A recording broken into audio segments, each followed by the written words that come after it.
मंत्रालय परिसरातील वाहतूक कोंडी सुटणार, व्यवस्थापन प्राधिकरणाकडून सियाझेड मान्यतेसाठी मान्यता.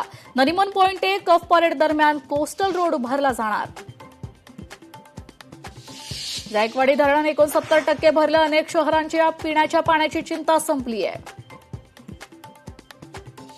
मेळघाटमधील आश्रमशाळेत विद्यार्थ्यांना विषबाधा प्रकरण, एफडीएचा परवाना नसताना सेंट्रल किचन सुरू आहे. 4 लाखांचं अन्नधान्य जप्त करत आश्रमशाळेतील सेंट्रल किचन पूर्णपणे बंद आहे.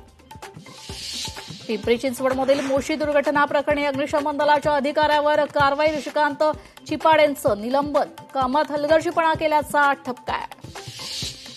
मीरा रोडमध्ये पुन्हा वाहतूक नियमांचा बोजवारा, एका दुचाकीवर 5 शाळकरी विद्यार्थ्यांचा प्रवास, video viral. Drugs free Mumbai अभियानाचं मॉडेल आता संपूर्ण राज्यात राबवणार, मुख्यमंत्री देवेंद्र फडणवीस यांच्या हस्ते अभियानाचा होणार शुभारंभ.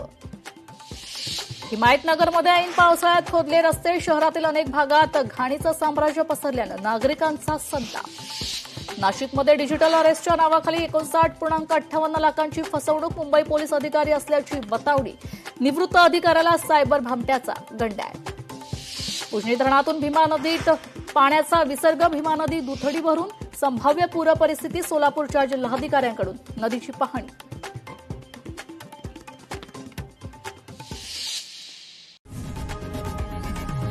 लोकशाही मराठी ऐका, पहा, जागरूक रहा.